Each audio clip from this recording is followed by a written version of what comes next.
ಜ್ಞಾನಮಯ ಕಲಶ ಕಾವ್ಯಗಳನ್ನು ರಾಜಮಂತ್ರಿ ಪಾಂಡೆಯವರು ಬರೆದಿರುವ ಬಾಲಬೋಧಿ ಟೀಕೆ ಸ್ವಾಧ್ಯಾಯ ನಡೆದದ್ದಂತೆ ಮೋಕ್ಷಾಧಿಕಾರದ ದ್ವಿತೀಯ ಮಂಗಲ ಕಲಶಿದೆ. ಪ್ರಜ್ಞಾಕ್ಷೇತ್ರೀಯಂ ಕಥಮಪಿ ಪುನಃ ಪಾತಿತಾ ಸಾವಧಾನೈ ಸೂಕ್ಷ್ಮೇಂದ್ರ ಸಂಧಿಪದಂತೆ ನಿಪತತೆ ರಭಸಾತ್ ಆತ್ಮಕರ್ಮೋಪಯಶ್ಯ ಆತ್ಮಾನಂ ಮಗ್ನಮಂತಃ ಸ್ಥಿರವಿಶದನಸ ಸ್ವಾಮಿ ಚೈತನ್ಯಪೂರೆ ಬಂಧಂ ಚಾಜ್ಞಾನಭಾವೇ ನಿಯಮಿತಮಭಿತ ಪೂರ್ವತಿ ಭಿನ್ನ ಭಿನ್ನವು.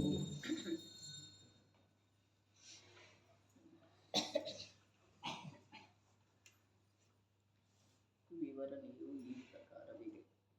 ಶುದ್ಧತ್ವ ಪರಿಣಮನವು ಸರ್ವಥಾ ಸಕಲ ಕರ್ಮಗಳನ್ನು ಕ್ಷಯಗೊಳಿಸುವ ಕಾರಣವಿದೆ. ಇಂಥ ವಿಶುದ್ಧ ಪರಿಣಮನವು, ಇಂಥ ಶುದ್ಧತ್ವ ಪರಿಣಮನವು ಅದು ಸರ್ವಥಾ ದ್ರವ್ಯದ ಪರಿಣಮನ ರೂಪವಿದೆ, ನಿರ್ವಿಕಲ್ಪ ರೂಪವಿದೆ. ಆದುದರಿಂದ ವಚನದ ಮೂಲಕ ಹೇಳುವ ಸಮರ್ಥತೆ ಇಲ್ಲ. ಆದುದರಿಂದ ಜೀವದ ಶುದ್ಧ ಸ್ವರೂಪದ ಅನುಭವ ರೂಪವಾಗಿ ಪರಿಣಮಿಸುವಂಥ ಜ್ಞಾನಗುಣವು ಅದು ಮೋಕ್ಷದ ಕಾರಣವಿದೆ ಎಂದು ಅದರ ರೂಪವನ್ನು ಹೇಳಲಾಗುತ್ತದೆ. ಏನು ಹೇಳಿದರು? ವಿಶೇಷ ಗಮನಹರಿಸುವಂಥ ಶಬ್ದ ಅನುಭವ ರೂಪ. ಜ್ಞಾನ ಪರಿಣಮನ ಮಾಡ್ತಾ ಇದೆ. ಜೀವದ ಶುದ್ಧ ಸ್ವರೂಪದ ಅನುಭವ ರೂಪವಾಗಿ ಪರಿಣಮಿಸುವಂಥ ಜ್ಞಾನಗುಣ. ಜ್ಞಾನಗುಣದ ಪರಿಣಮನ ಹೇಗಿದೆ? ಜೀವದ ಶುದ್ಧ ಸ್ವರೂಪದ ಅನುಭವ ರೂಪ ಇದೆ. ಅಶುದ್ಧತೆಯ ವಿದ್ಯಮಾನತೆಯೊಳಗೆ ಜೀವದ ಶುದ್ಧ ಸ್ವರೂಪದ ಅನುಭವ ರೂಪದಿಂದ ಯಾವ ಜ್ಞಾನಗುಣ ಪರಿಣಮನ ಮಾಡ್ತಿದೆ ಅದು ಮೋಕ್ಷದ. ಆ ಜ್ಞಾನಗುಣದ ಪರಿಣಮನಕ್ಕ ಶ್ರದ್ಧೆಯ ಯಥಾರ್ಥತೆಯ ಅಪೇಕ್ಷೆ ಇಲ್ಲ. ಚಾರಿತ್ರದೊಳಗಿನ ದೋಷ ಹೋಗುವ ಅಪೇಕ್ಷೆ, ದೋಷದ ಅಭಾವ ಆಗುವ ಅಪೇಕ್ಷೆ ಇಲ್ಲ. ಹೀಗಿದ್ದ ಮೇಲೆ ಬಾಹ್ಯದ ಯಾವುದಾದರೂ ಸಂಯೋಗ ಅಥವಾ ಅವಸ್ಥಾ ವಿಶೇಷದ ಅಪೇಕ್ಷೆ ಅದಕ್ಕೆ ಆಗಿರೋ ಸಾಧ್ಯತೆ, ಯಾಕಿರೋ ಸಾಧ್ಯತೆ? ಮೋಕ್ಷದ ಕಾರಣ ಯಾವುದಿದೆ? ಜ್ಞಾನ ಗುಣದ ಪರಿಣಮನ. ಎಂಥದ್ದ? ಜೀವದ ಶುದ್ಧತ್ವ ರೂಪ ಅನುಭವದೆ, ಅನುಭವದ ಮಾತು ಇದೆ ಅಂಥೇಳಿ ಪ್ರಾರಂಭದೊಳಗ ಜ್ಞಾನವನ್ನು ಅಸಾಧಾರಣ ಗುಣ ಅಂಥೇಳಿ ಹೇಳಿದರು. ಜ್ಞಾನ ಅಂದ್ರೆ ಬರೀ ತಿಳಿಯುವುದಲ್ಲ. ಜ್ಞಾನ ಅಂದ್ರೆ ಮಿಥ್ಯಾಮನ್ನನೆಯ ಭೂಮಿಕೆಯ ಮೇಲೆ ಪರವನ್ನು ನಾನು, ಪರದಲ್ಲಿ ಸುಖ ದುಃಖ ಅಂತೇಳಿ ತಿಳಿಯುವುದಂತೂ ಅಲ್ಲವೇ ಅಲ್ಲ. ಆದರೆ ನಾನು ಹೀಗಿದ್ದೇನೆ ಅಂಥೇಳಿ ದ್ರವ್ಯದ ಸ್ವಭಾವವನ್ನು ತಿಳಿಯುವುದೂ ಅಲ್ಲ. ಹಾಗಾದರೆ ಏನು? ಅನುಭವಿಸುವುದೇ. ಜ್ಞಾನಗುಣ ಅನುಭವ ಮಾಡ್ತಿದೆ. ಏನು ಅನುಭವ ಮಾಡ್ತಿದೆ? ಜೀವದ ಶುದ್ಧ ಸ್ವರೂಪ, ಶುದ್ಧತ್ವ ಅರೆ ಜೀವದ ಶುದ್ಧ ಸ್ವರೂಪದ ಅನುಭವ ರೂಪ ಜ್ಞಾನಗುಣದ ಯಾವ ಪರಿಣಮನ ಇದೆಯೋ ಅದು ಮೋಕ್ಷದ ಕಾರಣ ಇದೆ. ಒಂದಲ್ಲ, ಎರಡಲ್ಲ, 10 ಅಲ್ಲ, 100 ಬಾರಿ ಅಂದ ನೋಡೋದು ವಾಕ್ಯ. ಬರೇ ವಾಕ್ಯ. ಅರೆ ಜೀವದ ಶುದ್ಧ ಸ್ವರೂಪದ ಅನುಭವ ರೂಪ ಜ್ಞಾನಗುಣದ ಪರಿಣಮನ ಏನಿದೆಯೋ ಅದು ಮೋಕ್ಷದ ಕಾರಣ. ಇಷ್ಟು ಭೇದಿಸಿ ಹೋಗಬೇಕಲ್ಲ ಒಳಗ. ಜ್ಞಾನ ಗುಣದ ಆಳದವರೆಗೆ ಅನಂತ ಗುಣಗಳ ಜೊತೆಗೆ ಅಭೇದ ಇರುವಂತಹ ಜ್ಞಾನ ಗುಣ ಅನಂತ ಗುಣಗಳ ಮೇಲೆ ಪ್ರಭಾವ ಬೀರಿ ಆ ಗುಣಗಳದ್ದು ಯಾವ ಗುಣಗಳದ್ದು ಯಾವ ರೂಪದ ಅಶುದ್ಧತೆ ಇದೆಯಲ್ಲ ಅದೆಲ್ಲ ಮರೆಯಾಗಿ ಹೋಗ್ಬೇಕಿದ್ರ ಪ್ರಭಾವದೊಳಗೆ, ಪ್ರಚಂಡ ಪ್ರಭಾವದೊಳಗೆ. ಜ್ಞಾನದ ಪ್ರಭಾವ ಎಷ್ಟು ಪ್ರಚಂಡ ಇದೆ ಅಂತಂದ್ರೆ ಅರೆ ಲೋಕದ ಯಾವ ಪದಾರ್ಥನೂ ತಲೆ ಎತ್ತುವುದಿಲ್ಲ. ಅಲ್ಲಿ ಆ ಪ್ರಕಾಶದಿಂದ ಕಣ್ಣು ಕುಕ್ಕಿ ಅವು ಯಾವ ಪದಾರ್ಥ ಮೇಲೆ ತಲೆ ಎತ್ತುವುದಿಲ್ಲ. ಪರಪದಾರ್ಥ, ಕರ್ಮ, ವಿಕಾರ ಅಷ್ಟೇ ಅಲ್ಲ, ಗುಣಗಳ ಭೇದ. ಗುಣಗಳಲ್ಲಿ ಯಾವ ಚಂಚಲತೆ ಅಥವಾ ಅಶುದ್ಧತೆ ಪರ್ಯಾಯದೊಳಗೆ ಕಾಣಿಸ್ತಾ ಇದೆಯೋ ಅದು ಮರೆಯಾಗಿ ಹೋಗ್ತಿದೆ ಪ್ರಚಂಡ ಪ್ರಕಾಶದೊಳಗ, ಜ್ಞಾನದ ಪ್ರಕಾಶದೊಳಗ. ಇಂಥ ಒಂದು ಐಶ್ವರ್ಯ ಇದೆಯಲ್ಲ ಜೀವಕ್ಕ ಜ್ಞಾನದ, ಇಂಥ ಒಂದು ಬಲ ಇದೆಯಲ್ಲ ಜೀವಕ್ಕ ಜ್ಞಾನದ, ಇಂಥ ಒಂದು ದೃಢವಾದ ಆಧಾರ ಇದೆಯಲ್ಲ ಜೀವಕ್ಕ ಜ್ಞಾನದ. ಏನ್ ಬೇಕಾಗಿದೆ? ಯಾವುದರ ಆಧಾರ ಬೇಕಾಗಿದೆ?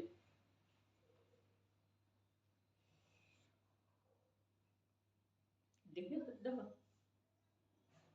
ಶುಭ ಕರ್ಮದ, ವೀತರಾಗಿ ಪ್ರಭುವಿಂದ, ಸಾಧರ್ಮಿಗಳದ್ದ, ಶಾಸ್ತ್ರದ, ಕರ್ಮದ ಉಪಶಮದ. ಯಾವುದರ ಆಧಾರ ಬೇಕಾಗಿದೆ? ಆಶ್ರಯ ಯಾವುದರದ ಬೇಕಾಗಿದೆ?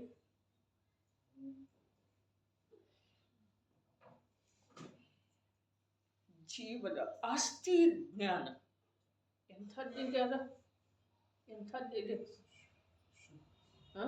ಎಂದೂ ಕರಗೋದಿಲ್ಲ ಅಂಥ ಆಸ್ತಿ ರೀ. ಯಾರ್ದು ಕೆಟ್ಟ ಕಣ್ಣು ಬೀಳುವುದಿಲ್ಲ ಅದರ ಮೇಲೆ ಅಂಥ ಆಸ್ತಿ. ಸಹೋದರರಲ್ಲಿ ಇರ್ತಿದೆಯಲ್ಲ ಆಸ್ತಿ, ಜಡ ಆಸ್ತಿ, ಅದರ ಮೇಲೆ ನಿರಂತರ ಪರಸ್ಪರದ ಕೆಟ್ಟ ಕಣ್ಣು ಇರ್ತಿದೆಯಲ್ಲ. ಆದರೆ ಈ ಜ್ಞಾನ ರೂಪದ ಆಸ್ತಿ ಅಂಥದ್ದಿದೆ, ಯಾರ್ದು ಕೆಟ್ಟ ಕಣ್ಣು ಬೀಳುವುದಿಲ್ಲ. ಯಾರ್ದಂದ್ರ ಕರ್ಮದ, ವಿಭಾವದ.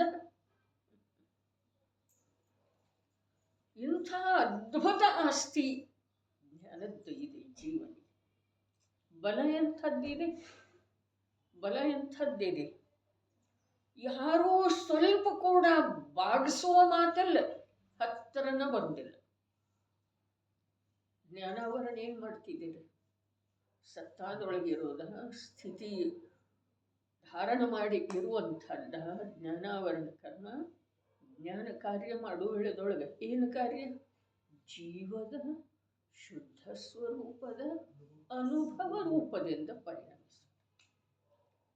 ಎಲ್ಲಿದೆ ಉಪಸರ್ಗ ಹೇಳ್ರಿ? ಎಲ್ಲಿದೆ ಶರೀರದ ರೋಗ? ಎಲ್ಲಿದೆ ಬಿಸಿಲಿನ ಬೇಗೆ? ಚಳಿಯಿಂದ ಅಂಕುರಗಳೆಲ್ಲ ಸುಟ್ಟು ಹೋಗುವಂತಹ ತೀವ್ರ ಚಳಿ. ನಗ್ನ ದಿಗಂಬರ ಮುನಿ ನದಿ ತೀರದೊಳಗ ನಿಂತಿರ್ತಾನೆ. ಕೂತರ ಒಂದಿಷ್ಟು ಚಳಿ ಕಡಿಮೆ ಆಗ್ತಿದ್ದೇವೆ. ನಿಂತಿರ್ತಾನೆ.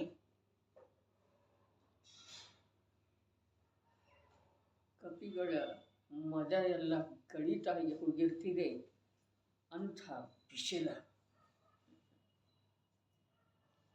ಅಂಥದ್ರೊಳಗ ದಿಗಂಬರ ಮಹಾಮುನಿ ಬೆಟ್ಟದ ಶಿಲೆ ಮೇಲೆ ಸೂರ್ಯನಿಗೆ ಎಷ್ಟು ಸಮೀಪ ಹೋಗೋ ಸಾಧ್ಯವಿದೆಯಲ್ಲ ಅಷ್ಟು ಸಮೀಪ.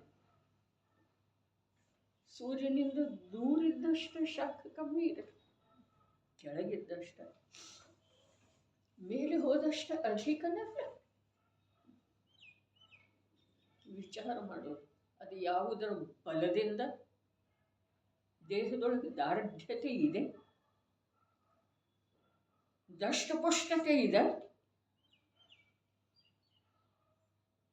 ಒಳಗಡೆ ಅಂಥದ್ದೇನಾದರೂ ಆಹಾರ ಇದೆ ಎಂದಿದೆ. ಯಾವುದರ ಬಲದಿಂದ ದಿಗಂಬರ ಮುನಿ ಬೆಟ್ಟದ ಶಿಲೆ ಮೇಲೆ ನಿಂತು ಒಂದು ಜ್ಞಾನ. ಯಾಕೆ ಏನು ಮಾಡ್ತಾ ಇದೆ ಜ್ಞಾನ? ಅನುಭವ ಸೂರ್ಯನದಿಲ್ಲ. ಸೂರ್ಯನ ತಾಪ ಯಾರಿಗೆ ತಾಗ್ತಾ ಇದೆ ಅದೇ ಇಲ್ಲ. ಯಾವುದರ ನಿಮಿತ್ತದಿಂದ ದೇಹದ ಸಂಯೋಗಿದೆ ಆ ಕರ್ಮದ್ದೇ ಇಲ್ಲ. ಬಲ ಯಾವುದರದಿದೆ? ಶುದ್ಧ ಸ್ವರೂಪದ ಅನುಭವ ರೂಪದ ಪರಿಣಮನ ಮಾಡ್ತಾ ಇದೆ ಅಲ್ಲ, ಅದರ ಬಲದಿಂದ ಹಾಗೆ ನಿಂತದ್ದು. ಬೆಂಕಿ ಮಳಿ ಸುರಿದ್ರೂ ಕೂಡ ಏನು ಆಗುವುದು. ದೇಶಭೂಷಣ ಕುಲಭೂಷಣರ ಮೇಲೆ ಎಂಥ ಉಪಸರ್ಗ ಆಗ್ತಾ ಇತ್ತು. ರಾಮ ಸೀತೆ ಲಕ್ಷ್ಮಣರ ವನವಾಸದೊಳಗೆ ಇರಬೇಕಾದ್ರೆ ಅಲ್ಲಿ ಬಂದರಲ್ಲ, ಕೆಳಗಿನ ಊರುಗಳ ಜನರ ಸಾಯಂಕಾಲ ಆಯಿತು ಅಂತಂದ್ರೆ ದೂರ ಹೊರಟು ಹೋಗ್ತಿದ್ದಾರೆ. ಅಂಥ ಭಯಂಕರವಾದಂಥ ಉಪಸರ್ಗ ಆ ಬೆಟ್ಟದ ಮೇಲೆ ಇರುವಂಥ ಮಹಾಮುನಿಗಳ ಕಥೆಯೆಲ್ಲ ಕೇಳಿದೆವು, ಆದರೆ ಹೋಗಿ ನೋಡಲೂ ಇಲ್ಲ. ಮತ್ತು ನಮ್ಮನ್ನು ನಾವು ಆ ಪ್ರಕಾರ ಇರಿಸುವ ಪ್ರಯತ್ನ ಮಾಡಲೂ ಇಲ್ಲ ಭೂಮಿಕೆಯೊಳಗೆ. ಇನ್ನೊಬ್ಬರ ಕಥೆ ಕೇಳಿ ಏನಾಗೋದು? ಇನ್ನೊಬ್ಬರ ಕಥೆ ಕೇಳಿ ಅಂಥ ಉಪಸರ್ಗದ ಸಮೀಪ ಹೋಗ್ಬೇಕಲ್ಲ. ಯಾರ್ದೋ ಮೇಲೆ ಆಗ್ತಾ ಇದೆ ಅಲ್ಲ, ನಾನು ಅಂಥ ಉಪಸರ್ಗದ ಸಮೀಪ ಹೋಗ್ಬೇಕು. ರಾಜಚಂದ್ರರ ಭಾವನೆ ಭಾವಿಸಿದ್ರೆ ನಿಲ್ರಿ, ನಾನು ದಿಗಂಬರ ಮುನಿಯಾಗಿದೆ, ನಗ್ನ ನಿರ್ವಸ್ತ್ರನಾಗಿ ತಪೋಮಗ್ನವಿದ್ದೇನೆ. ಕಾನನದೊಳಗ ಭೀಕರವಾದಂಥ ಶಿವ ಹಸಿದ ನೋಟದಿಂದ ನನ್ನ ಕಡೆಗೇನೇ ಬರ್ತಾ ಇದೆ.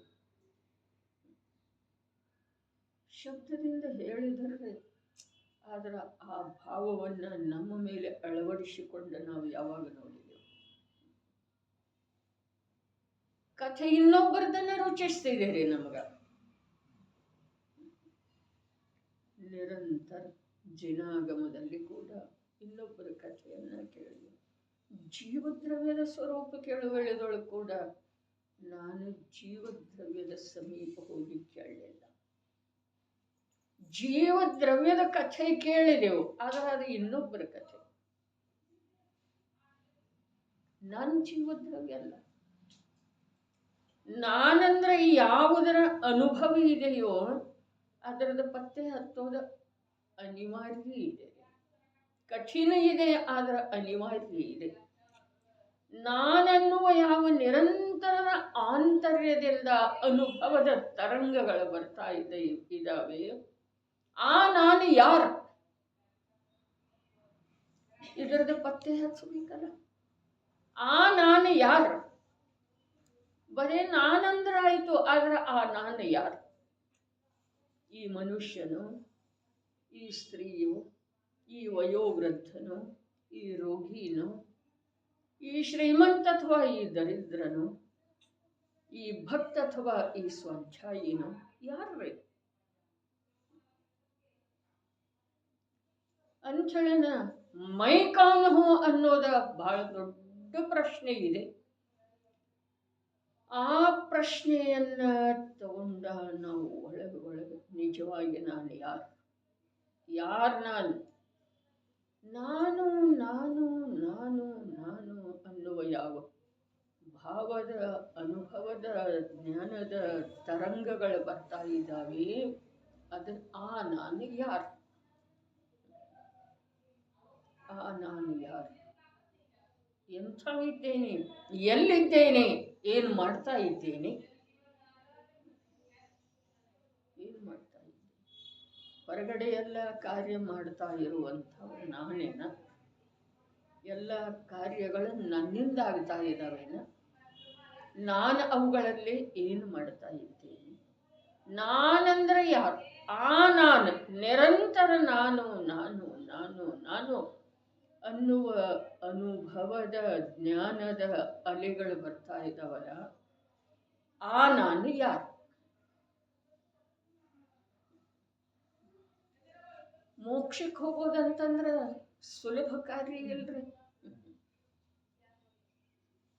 ಈ ಚತುರ್ಗತಿಗಳಲ್ಲಿ ಯಾವುದೇ ಗತಿಗೆ ಹೋಗೋದ ಸುಲಭ, ಯಾವ ಕಠಿಣ ಏನೂ ಇಲ್ಲ, ಯಾವ ಕಠಿಣತೆನೂ ಇಲ್ಲ. ಸ್ವರ್ಗಕ್ಕೆ ಹೋಗೋದ್ರೊಳಗೂ ಯಾವ ಕಠಿಣತೆ ಇಲ್ಲ, ನರಕ ನಿಗೋಧಗಳಿಗೆ ಹೋಗುವುದರಲ್ಲೇನೂ ಯಾವ ಕಠಿಣತೆ ಇಲ್ಲ. ಮನುಷ್ಯ ಆದ್ರೂ ಏನು ಬಹಳ ದೊಡ್ಡ ಕಾರ್ಯ ಆಯಿತು ಹೀಗೆ ಮಾತಿಲ್ಲ, ಇದೆಯನ್ರಿ. ಆದರೆ ಚತುರ್ಗತಿ ಭ್ರಮಣದಿಂದ, ದೇಹ ಧಾರಣದಿಂದ, ಕರ್ಮದ ಬಂಧನದಿಂದ ವಿಮುಕ್ತ ದಶೆ ಏನಿದೆ, ಮೋಕ್ಷಾವಸ್ಥೆ, ಅದು ಸುಲಭ ಇದೆಯನ್ನ. ಅದರ ಉಪಾಯ ಏನಿದೆ, ಎಲ್ಲಿ ಹೋದ್ರ, ಯಾರ ಆಶ್ರಯ ಮಾಡಿದ್ರ ಆ ಕಾರ್ಯದ ಸಿದ್ಧಿಯಾಗಬಹುದಾಗಿದೆ, ಸಿದ್ಧಿ ನಂತರ ಕಾರ್ಯದ ಆರಂಭ ಆಗಬಹುದಾಗಿದೆ. ಎಲ್ಲಿ ಹೋದ್ರ, ಯಾರ ಆಶ್ರಯಕ್ಕೆ ಹೋದ್ರ, ಎಲ್ಲ ನಂದ ನಂದ ಅನ್ನೋದ್ರೆ. ಅದಕ್ಕೆ ಆ ನಂದ ಅನ್ನುವಂಥವು ನಿಜವಾಗಿ ಯಾರ ಅನ್ನೋದ್ರ ನಿರ್ಣಯ ಆಗ್ಲಿಕ್ಕೆ ಬೇಕು. ಪತ್ತೆ ಹತ್ತು, ಪತ್ತೆ ದಾರಿ. ನಂದ ನಂದ ಅಂದ ಅದು ಎಲ್ಲವನ್ನೂ ಬಿಟ್ಟು ಗಾಯವಾಗ್ತಾನಲ್ಲ, ಆಗ್ತಾನ ಅಥವಾ ಇಲ್ರಿ? ಅದೆಲ್ಲ ಇಲ್ಲೇ ಇರ್ತಿದೆ. ಅವರೆಲ್ಲರೂ ನನ್ನ ಮಗ, ನನ್ನ ಸೊಸೆ, ನನ್ನ ಮೊಮ್ಮಕ್ಕಳು, ನನ್ನ ಆಸ್ತಿ, ನನ್ನ ವಸ್ತ್ರ, ನನ್ನ ಒಡವೆ, ನನ್ನ ಮನೆ, ನನ್ನ ಪಾತ್ರೆ, ಅವೆಲ್ಲ ಇಲ್ಲೇ ಬೀಳ್ತವೆ. ಪುದ್ಗಲ ಪುದ್ಗಲ ಪುದ್ಗಲ. ಆದ್ರೆ ಇವು ಹೋಗ್ತಾನಲ್ಲ, ಇದು ನಂದ ಅನ್ನುವಂಥ ಎಲ್ಲಿ ಹೋದ, ಅವ ಯಾರ, ಅವ ಯಾರು ನಿಜವಾಗಿ ಯಾರು? ಯಾವಾಗಲೂ ಯಾವಾಗ್ರೆ ಬುದ್ಧಿಯೊಳಗೆ ತಂದುಕೊಳ್ಳೋದ, ಚತುರ್ಗತಿಗಳಲ್ಲಿ ಪರಿಭ್ರಮಣ ಮಾಡುವುದರೊಳಗ ಯಾವುದೇ ಗತಿ ವಿಶೇಷ ಇಲ್ರಿ, ವಿಶೇಷ ಇಲ್ಲ. ಅದಕ್ಕೆ ದೃಷ್ಟಾಂತ ಕೊಟ್ರಲ್ಲ, ವಿಶಾಲವಾದಂಥ ಕೋಟೆ ಗೋಡೆ, ಅಂಧ ಮನುಷ್ಯ, ಒಂದೇ ಒಂದು ಬಾಗಿಲ. ಬಾಗಿಲ ಮನುಷ್ಯ ಪರ್ಯಾಯ ಬಾಗಿಲಲ್ಲ, ಮನುಷ್ಯ ಪರ್ಯಾಯದೊಳಗೆ ಬಂದ ಈ ಶುದ್ಧ ಜೀವ ದ್ರವ್ಯದ ಅನುಭವ ರೂಪದ ಜ್ಞಾನದ ಪರಿಣಾಮ ಏನಿದೆಯೋ ಅದು ಒಂದೇ ಬಾಗಿಲಿದೆ ರೀ. ಈ ಮನುಷ್ಯ ಭವ ಅನ್ನೋದು ಬಾಗಿಲಲ್ಲ, ಅದು ಆ ಕೋಟೆ ಗೋಡೆಯೊಳಗನೆ ಇದೆ ರೀ, ಗೋಡೆನೇ ಇದೆ ಅದು. ಯಾವ್ದ? ಮನುಷ್ಯ ಭವ. ಯಾವ ಮನುಷ್ಯ ಭವ? ಇಂಥದ್ದು. ಎಂಥದ್ದ? ನಂದ ನಂದ ನಂದ ನಂದ ನಂದ, ನಾನು ಮಾಡ್ತೇನೆ, ನಾನು ಮಾಡ್ತೇನೆ, ನಾನು ಮಾಡಿದ್ದೇನೆ. ಇದು ಗೋಡೆ ಇದೆ, ಇದು ಸುಖದ ಸ್ಥಾನವನ್ನು ತಲುಪಿಸುವುದರಲ್ಲಿ ಸ್ವಲ್ಪ ಕೂಡ ಇಲ್ಲ. ಗೋಡೆ. ಧನ ಇದೆ, ಆಸ್ತಿ ಇದೆ, ವಾಹನ ಇದೆ, ಅಂತಸ್ತಿದೆ, ಸಮಾಜದೊಳಗೆ ಮನ್ನಣೆ ಇದೆ, ಪದ ಇದೆ, ಪ್ರತಿಷ್ಠೆ ಇದೆ, ರೂಪ ಇದೆ, ಬಲ ಇದೆ.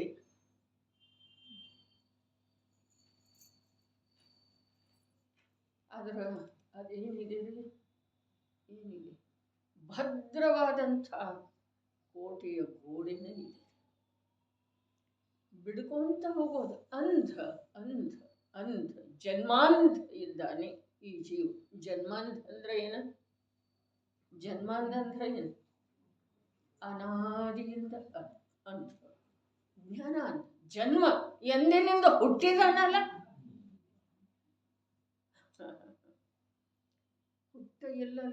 ಹುಟ್ಟೇ ಇಲ್ಲ, ಆದರೆ ಇದ್ದಾನಲ್ಲ, ಇದ್ದಾನೇನಲ್ರಿ, ಎಂದಿನಿಂದ ಇದ್ದಾನೆ, ಅನಾದಿಯಿಂದ ಇದ್ದಾನೆ. ಹೇಗಿದ್ದಾನೆ? ಕುರುಡಿದ್ದಾನೆ. ಯಾಕೆ ಕಾಣಿಸ್ತಾ ಇಲ್ಲ ನಮ್ಗೆ? ಕಾಣಿಸ್ತಾ ಇದೆಯಲ್ಲ, ಆದರೆ ಅದು ಯಾವುದು ಕಾಣಿಸ್ತಾ ಇದೆ ಅದು ನಾನಲ್ಲ. ಅದು ಯಾವುದರಲ್ಲೇ ನಾನು ನೋಡುವ ಕಾರ್ಯ ಮಾಡ್ತಾ ಇದ್ದೇನೆ, ಅದರಲ್ಲೇ ನಾನು ಸಿಕ್ಕೋದು ಸಾಧ್ಯ ಇಲ್ಲ. ನಿಜವಾಗಿ ನಾನು ಅದರಲ್ಲೇ ಸಿಕ್ಕೋದು ಸಾಧ್ಯ ಇಲ್ಲ. ಯಾವುದರಲ್ಲೇ? ದೇಹದಲ್ಲೇ, ಧನದಲ್ಲೇ, ಪರಿವಾರದಲ್ಲೇ, ವಸ್ತು ಒಡವೆಯಲ್ಲಿ ಸಿಕ್ಕೋದು ಸಾಧ್ಯ ಇಲ್ಲ. ಒಂದೇ ಒಂದು ದ್ವಾರ ಯಾವುದು? ಜೀವದ್ರವ್ಯದ ಶುದ್ಧ ಸ್ವರೂಪದ ಅನುಭವ ರೂಪ ಜ್ಞಾನಗುಣದ ಪರಿಣಾಮ. ಎಲ್ಲಿ ಹೋಯಿತು? ಎಲ್ಲಿ ಹೋಯ್ತು? ಸಂಯೋಗ ಎಲ್ಲಿ ಹೋಯಿತು? ಧನಾಸ್ತಿ ಪದ ಪ್ರತಿಷ್ಠೆಯಲ್ಲಿ ಹೋಯಿತು? ದೇಹದ ಬಲ ಎಲ್ಲಿ ಹೋಯಿತು? ಅವುಗಳಿಗೆಲ್ಲ ನಿಮಿತ್ತವಿರುವಂಥ ಕರ್ಮ ಎಲ್ಲಿ ಹೋಯಿತು? ಅದಕ್ಕೆ ಆಧಾರ ಇರುವಂಥ ರಾಗದ್ವೇಷ ಎಲ್ಲಿ ಹೋಯಿತು? ಎಲ್ಲಿ ಉಳಿತು? ಒಂದೇ ಒಂದು ಏನ? ಜ್ಞಾನಗುಣದ ಪರಿಣಾಮ. ಯಾವ ರೂಪದ ಪರಿಣಾಮನ? ಜೀವದ ಶುದ್ಧ ಸ್ವರೂಪದ ಅನುಭವ ರೂಪದ ಪರಿಣಾಮ. ಉಳಿತು ಒಂದು ಮೋಕ್ಷನ. ಹಾಗಾದ್ರೆ ಆ ಮೋಕ್ಷದ ಕಾರಣ ಒಂದೇ ಇದೆ. ಯಾವುದ? ಜ್ಞಾನಗುಣದ ಪರಿಣಾಮ. ರಾಗದ್ವೇಷವನ್ನು ದೂರ ಮಾಡೋದಿಲ್ಲ. ರಾಗದ್ವೇಷವನ್ನು ಜ್ಞಾನ ತಿಳಿತಿದೆ, ಜ್ಞಾನದ ಸ್ವಭಾವ ತಿಳಿಯುವುದಿದೆ. ಶುದ್ಧ ಸ್ವರೂಪದ ಪರಿಣಾಮನ ಅಂಥೇಳಿ ಏನು ಹೇಳಿದರು, ಅದು ಎಂಥದ್ದಿದೆ? ಬಸ್ ಏನು ಎದುರಿಗೆ ಬರ್ತಿದೆಯೋ ತಿಳಿಯುವುದು. ಏನೂ ಮಾಡುವುದಿಲ್ಲ. ಇದು ಹೀಗೆ ಯಾಕ, ಇದು ಇಲ್ಲಿ ಯಾಕ ಅನ್ನೋದಿಲ್ಲ. ಪಂಚಾಸ್ತಿಕಾಯದೊಳಗೆ ಹೇಳಿದ್ರೆ ವಸ್ತು ಸ್ವರೂಪದಲ್ಲಿ ಇದು ಹೀಗೆ ಅನ್ನೋ ಪ್ರಶ್ನೆ ಇಲ್ಲ. ವಸ್ತು ಸ್ವರೂಪ ಅಂದ್ರೆ ಏನು? ಹಾಗಾದ್ರೆ ಅಲ್ಲಿ ಇದು ಹೀಗೇಕೆ ಅನ್ನೋ ಪ್ರಶ್ನೆನೇ ಇಲ್ಲ ವಸ್ತು ಸ್ವರೂಪದೊಳಗೆ ಅಂತ ಹೇಳಿ ಹೇಳಿದ್ರಲ್ಲ. ಹಾಗಾದ್ರೆ ವಸ್ತು ಸ್ವರೂಪ ಅಂದ್ರೆ ಏನಲ್ಲಿ? ಜ್ಞಾನದ ಪರಿಣಾಮ. ಜ್ಞಾನದ ಪರಿಣಾಮನದೊಳಗಿದೆ ಹೀಗೆ ಯಾಕ ಅನ್ನೋ ಪ್ರಶ್ನೆನೇ ಇಲ್ಲ. ಆ ವಸ್ತುವಿನ ಪರಿಣಾಮನದೊಳಗಲ್ಲ, ಜ್ಞಾನದ ಸ್ವಭಾವನ ಅಲ್ಲ ಇದು ಹೀಗ್ಯಾಕ ಅನ್ನೋದು. ಎಷ್ಟು ಬಾರಿ ಆ ಶಬ್ದ ಬಂದು ಹೋಗಿದೆ, ಆದರೆ ಈ ಭಾವ ಇರಲಿಲ್ಲ. ಯಾವ ಭಾವ? ಜ್ಞಾನದ ಯಾವ ಶುದ್ಧ ಸ್ವರೂಪ ಪರಿಣಾಮನ ಇದೆಯಲ್ಲ ಅದರೊಳಗಿಲ್ಲ. ಏನ? ಇದು ಹೀಗ್ಯಾಕ, ಅದರೊಳಗಿಲ್ಲ. ಜ್ಞಾನದ ಪರಿಣಾಮನದೊಳಗೆ ಆ ವಿಕಲ್ಪನೆ ಇಲ್ಲ ಪ್ರಭು. ಅದರ ಸ್ವಭಾವನೇ ಇಲ್ಲ. ವಸ್ತುವಿನ ಸ್ವಭಾವದೊಳಗನೇ ಇಲ್ಲ. ಜ್ಞಾನದ ಸ್ವಭಾವದೊಳಗೆ, ಸ್ವರೂಪದೊಳಗೆ, ಪರಿಣಾಮನದೊಳಗೆ ಇಲ್ಲ. ಏನಿಲ್ಲ? ಇದು ಹೀಗೆ ಏನಾಗಿದೆ ಗೊತ್ತೇ ಇಲ್ಲ. ಇದ್ದಕ್ಕಿದ್ದ ಹಾಗೆ ನೋಡ್ತಾ ಇದೆ, ಗೊತ್ತೇ ಇಲ್ಲ. ನಿನಗೆ ಗೊತ್ತು ಮಾಡಿಕೊಳ್ಳುವ ಅವಶ್ಯಕತೆ ಇಲ್ಲ. ಅದನ್ನು ಗೊತ್ತು ಮಾಡಿಕೊಳ್ಳುವ ಸ್ವಭಾವ ನಿಂದಲ್ಲ. ಈ ಸಮಯದೊಳಗೆ ನಿನ್ನ ಜ್ಞಾನದ ಯೋಗ್ಯತೆ ಇದೆ, ನೋಯ್ತಾ ಇದೆ ಅಂಥೇಳಿ ತಿಳಿಯೋದು. ಬಹಳ ಮೇಲಿಂದ ಇದೆ ಧರ್ಮ, ಅಥವಾ ಬಹಳ ಒಳಗಿಂದ ಇದೆ. ನಮಗೆ ಹ್ಯಾಕ್ ಬೇಕಾಗಿ ತಿಳ್ಕೊಳ್ಬೋದು. ಬಹಳ ಮೇಲಿಂದ ಇದೆ. ಎಷ್ಟು ಮೇಲೆ ಅಂತಂದ್ರೆ ಎಷ್ಟು ನೋಡಿದರ ಮುಖ. ಬಹಳ ಒಳಗಿಂದ ಇದೆ, ಅಷ್ಟು ಒಳಗೆ ಇಳಿಲಿಕ್ಕೆ ಬರ್ತಾ ಇಲ್ಲ. ಮೋಕ್ಷದ ಕಾರಣ ಒಂದೇ ಇದೆ, ದ್ರವ್ಯ ಸ್ವರೂಪದ ಪರಿಣಾಮನ. ಅದರಿಂದ ಏನಾಗ್ತಿದೆ? ಸಕಲ ಕರ್ಮಗಳಂತ ಸರ್ವಥಾ ಕ್ಷಯ ಆಗ್ತಿದೆ. ಏನು ಓಡಿ ಹೋಗಬೇಕಾಗಿಲ್ಲ, ಏನು ಬಿಡಬೇಕಾಗಿಲ್ಲ, ಯಾವುದು ಯಾರಿಗೆ ಒಪ್ಪಿಸಬೇಕಾಗಿಲ್ಲ. ಯಾಕಂದ್ರೆ ಒಪ್ಪಿಸಲಿಕ್ಕೆ ಆ ವಸ್ತು ಸ್ವತಂತ್ರ ಇದೆ. ಎಲ್ಲೂ ಹೋಗ್ಬೇಕಾಗಿಲ್ಲ, ಏನೂ ಮಾಡಬೇಕಾಗಿಲ್ಲ, ಕೂಡಬೇಕಾಗಿಲ್ಲ. ಬಿಟ್ಟ ಮಾಡ್ಕೊಂತಾನೆ ಆಗ್ತಿದೆ, ನೀನು ಮಾಡ್ತಾನೇ ಇಲ್ಲ. ಎಲ್ಲಿದೆ ವಸ್ತು ಸ್ವರೂಪ? ಎಂಥದ್ದೇ ಇದೆ, ಎಷ್ಟು ಸ್ವಾಧೀನ ಮತ್ತು ಎಷ್ಟು ನಿರ್ಭಾರ. ಶಿಖರ್ಜಿಗೆ ಹೋಗ್ಲಿಕ್ಕೆ ಆಗ್ತಾನೇ ಇಲ್ಲ, ಹೋಗುವ ಅವಶ್ಯಕತೆ ಇಲ್ಲ ನಿನಗೆ. ನಾ ಇಷ್ಟು ಬಾರಿ ಹೋಗಿ ಬಂದೆನು, ಹೋಗಿ ಬಂದು ಏನು ಲಾಭ ಆಗಲಿಲ್ಲ ನಿನಗ. ಪ್ರತಿಯೊಂದು ತನ್ನ ಕ್ರಿಯೆಗೆ ಲಾಭ ಹಾನಿಯ ಗಣಿತ ಬೇಕ್ರಿ. ಪ್ರತಿಯೊಂದು ತನ್ನ ಕ್ರಿಯೆಗೆ ಲೆಕ್ಕಾಚಾರ ಬೇಕಲ್ಲ. ವರ್ಷಕ್ಕೊಂದಾವರ್ತಿರ ಲೆಕ್ಕ ನೋಡ್ಲಿಕ್ಕೆ ಬೇಕು ಬೇಡ್ರಿ? ದಿನ ನೋಡ್ಲಿಕ್ಕೆ ಬೇಕು. ಅವನೇ ಏನದನು? ಎಂಥ ವ್ಯಾಪಾರಿ? ವಿವೇಕಿ ವ್ಯಾಪಾರಿ. ದಿನ ಸಾಮಯಿಕ ಯಾವುದರ ಸಲುವಾಗಿ? 3 ಸಂಧ್ಯಾ ಸಮಯದೊಳಗ ಅರೆ ಅದರದ ಲೆಕ್ಕ ಜೋಖ ನೋಡು ಸರ್. ನೋಡಿದ ನಂತರ ಏನು? ಎಲ್ಲಿ ಹಾನಿ ಇದೆ ಅದ ಮುಂದೆ ತುಂಬಿ ತೆಗೆಯೋದಿದೆ. ಗುಣಭದ್ರಾಚಾರ್ಯ ದೇವ ತಗೊಳ್ಳೋದಿಲ್ಲ. ಮೋಕ್ಷ ಮಾರ್ಗ ಪ್ರಕಾಶ ಮುಗಿತು, ಓದ್ತಾ ಇದ್ದೇನೆ. ಮೋಕ್ಷ ಮಾರ್ಗ ಪ್ರಕಾಶ ಗುಣಭದ್ರಾಚಾರ್ಯರ ಆತ್ಮಾನುಶಾಸನ. ಲಕ್ಷ್ಮೀ ನಿವಾಸ ನಿಲಯಂ ವಿಲೀನ ವಿಲಯಂ ನಿಧಾಯ ಪೃಥಿವೀರಂ. ಲಕ್ಷ್ಮೀ ನಿವಾಸ ನಿಲಯ ವಿಲೀನ ವಿಲಯಂ. ಯಾವುದು ವಿಲಯ ಯೋಗ್ಯದೆ ಅದೆಲ್ಲ ವಿಲೀನ. ನಿಧಾಯ ಪೃಥಿವೀರಂ.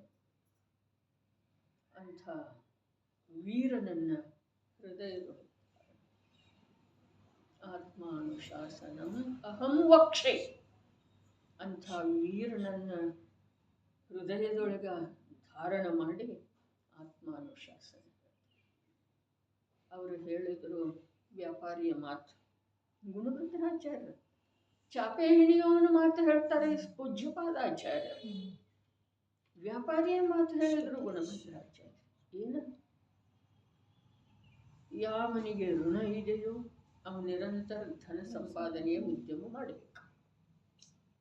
ಯಾವನಿಗೆ ಋಣ ಎಲ್ಲವೋ ಅವನು ನಿಶ್ಚಿಂತ ಆತ್ಮ ಸಾಧನೆ ಮಾಡಬೇಕು. ಇಲ್ಲ, ಅವನು ನಿರಂತರ ಧನ ಸಂಪಾದನೆಯ ಉದ್ಯಮ ಮಾಡಬೇಕು. ಯಾಕೆ?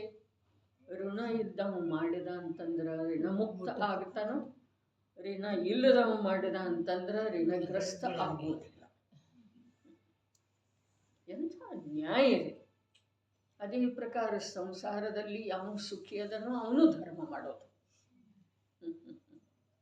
ಯಾವ ದುಃಖಿ ಅದನೋ ಅವನು ಧರ್ಮ ಮಾಡೋದು. ಯಾವ ದುಃಖಿ ಅದನೋ ಧರ್ಮ ಮಾಡಿದರೆ ದುಃಖ ದೂರ ಆಗ್ತಿದೆ.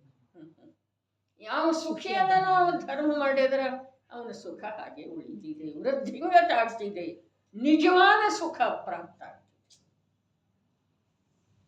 ಬಹಳ ಸುಂದರ ಆತ್ಮಾನುಶಾಸನ. ಎಷ್ಟು ಸುಂದರ! ಅರೆ ಜನಾನಿನೇ ಸುಂದರ. ಒಂದೊಂದು ಸಮಯದೊಳಗೆ ಒಂದೊಂದು ಆಚಾರ್ಯರ ಶಬ್ದ ವಚನ ಉಕ್ತಿ ಇಷ್ಟು ಸುಂದರ, ಮನಸ್ಸನ್ನ ಹಿಡಿದು ಬಿಡುತ್ತಿದ್ದಾರೆ. ದೃಷ್ಟಾಂತದ ರಾಜ. ದೃಷ್ಟಾಂತ ಎಷ್ಟು ದೃಷ್ಟಾಂತ! ಪ್ರತಿಯೊಂದು ಶ್ಲೋಕದೊಳಗೆ ದೃಷ್ಟಾಂತ. ಪ್ರತಿಯೊಂದು ಶ್ಲೋಕದೊಳಗೆ ಒಂದೊಂದು ಶ್ಲೋಕದೊಳಗೆ 2, 3 ಯಾಕೆ ರುಚಿಸುವುದಿಲ್ಲ ಈ ಜೀವಕ್ಕೆ? ಆನಂದ ಇದ್ದಾರೆ. ದೃಷ್ಟಾಂತ ಅಂತೂ ತಿಳಿತಿದೆ. ಅದಕ್ಕೆ ನಾನು ಆತ್ಮಾನುಶಾಸನ ಯಾವಾಗ ಬಂತು ಆವಾಗ ಯಾರಿಗೆ ಇನ್ನೂ ಶಾಸ್ತ್ರ ಅಂದ್ರೆ ಏನ ಗೊತ್ತಿಲ್ಲ ಅವರಿಗೂ ಲಾಭದಾಯಕ ಇದೆ. ಯಾರಿಗೆ ಸಂಪೂರ್ಣ ಶಾಸ್ತ್ರದ ಪಾರಂಗತೆ ಇದ್ದಾರೋ ಅವರಿಗೂ ಲಾಭ ಮಾಡುವ ಇಂಥ ಅದ್ಭುತ ಕೃತಿ. ಅವರ ಜ್ಞಾನ ಎಂಥದ್ದು! ನಾವು ಯಾವುದೋ ತಾನಾಗೆ ಪರದೊಳಗೆ ಆಗಿರುವ ಕಾರ್ಯವನ್ನ ನಂದ ಅಂತ ಹೇಳಿ ತಿಳ್ಕೊಂಡು ಅಭಿಮಾನ ಪಟ್ಕೊಂಡಿದ್ದೆ. ಅದು ತಾನಾಗೆ ಆದದ್ದು ಇದೆ. ಏನಾದದ್ದು ಇದೆ? ಪೇಟೆ ತುಂಬ ಸೇಬು 300 ರೂಪಾಯಿ ಕೆಜಿ ಅದವು. ನಾನು 2,500 ರೂಪಾಯಿ ಕೆ ಜಿ ತಂದೆ. ಅದಕ್ಕೆ ಎಷ್ಟು ಅಭಿಮಾನ, ಉದ್ದು ಹೋಗಿದ್ದೇ ಹೋಗಿತ್ತು. ನೀನು ತಂದೆನ ಅದು ಹಾಗೆ ಬರುವುದಿತ್ತು. ತಾನಾಗೇ ಆಗಿರುವ ಪರದ್ರವ್ಯದ ಕಾರ್ಯವನ್ನ ಮೆಚ್ಕೊಂಡೇ ಉಬ್ಬಿದ್ದೇ ಉಬ್ಬಿದ್ರೆ ಆ ಜ್ಞಾನಿ ಮಹಾತ್ಮರುಗಳ ಜ್ಞಾನಿ ಅಂಥದ್ದ ನಮ್ಮ ಜ್ಞಾನಿ. ಏನೇನು ಶ್ಲೋಕದೊಳಗೆ 275 ಶ್ಲೋಕದೊಳಗೆ ಏನು ಹೇಳಿದ್ದಾರೆ ಅಂತ ಬೃಹದಾಕಾರದ ಗ್ರಂಥ ಇಲ್ಲ, ಚಿಕ್ಕದೇ ಇದೆ.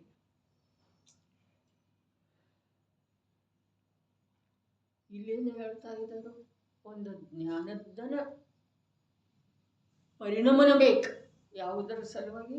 ಸುಖದ ಸಲುವಾಗಿ ಅನ್ರಿ, ಮೋಕ್ಷದ ಸಲುವಾಗಿ ಅನ್ರಿ, ಸಮಸ್ತ ಕರ್ಮಗಳದ ಸರ್ವಥಾ ಕ್ಷಯ ಮಾಡುವ ಸಲುವಾಗಿ ಅನ್ರಿ, ಮನುಷ್ಯ ಜೀವನದ ಸಾರ್ಥಕತೆ ಮಾಡಿಕೊಳ್ಳುವ ಸಲುವಾಗಿ ಅನ್ರಿ, ಭವ ಪರಂಪರೆಗೆ ಅಂಚ ಹಾಡುವ ಸಲುವಾಗಿ ಅನ್ರಿ, ವೀತರಾಗ ಪ್ರಭುವಿನ ನಿಜವಾದ ಭಕ್ತ ಆಗುವ ಸಲುವಾಗಿ ಅನ್ರಿ, ಅನುಯಾಯಿ ಆಗುವ ಸಲುವಾಗಿ ಅನ್ರಿ. ಒಂದೇ ಮಾಡೋದಿದೆ. ಏನು ವ್ರತ ಮಾಡಿದ್ರಿ, ಏನು ತಿಂದ್ರಿ, ಏನು ಮಡಿ ಮಾಡಿದ್ರಿ, ಏನು ಮೈಲಿಗೆ ಮಾಡಿದ್ರಿ, ಎಷ್ಟು ಪಾಲಿಶ್ ಇದ್ರಿ, 3 ದಿವಸದ ಹಿಟ್ಟನ, 2 ದಿವಸದ ಹಿಟ್ಟನ, 1 ದಿವಸದ ಹಿಟ್ಟನ. ಅರೆ ಎಲ್ಲಿ ಅಕಾರ್ಯದೊಳಗೆ ಕೋಲಾಹಲ ಮಾಡ್ತಾ ಇದ್ದೇವೆ.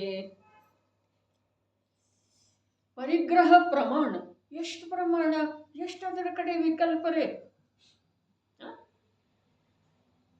ಪರಿಗ್ರಹ ಪ್ರಮಾಣ ಏನ? ಪರಿಗ್ರಹದಿಂದ ಜ್ಞಾನದ ಉಪಯೋಗ ನಿಷ್ಪರಿಗ್ರಹಿ ಸ್ವಭಾವದ ಕಡೆಗೆ ಬರೋದನ್ನ ಪರಿಗ್ರಹ ಪ್ರಮಾಣ ಇದ್ದೇವೆ. ಎಲ್ಲ ಏನು ಹೇಳಿದ್ರು ನಾವು ಹೊರಗ ಗುದ್ದಾಡವ್ರೆ. ಸರ್ಕಸ್ ಎಲ್ಲ ಹೊರಗೆ, ಅಲ್ಲಿ ಕಷ್ಟಪಟ್ಟು ಸ್ವಸ್ಥಾಗುತ್ತೆ ಅವರಿಗೆ. ಯಾವುದರ ಸಲುವಾಗಿ? ಧರ್ಮದ ಸಲುವಾಗಿ.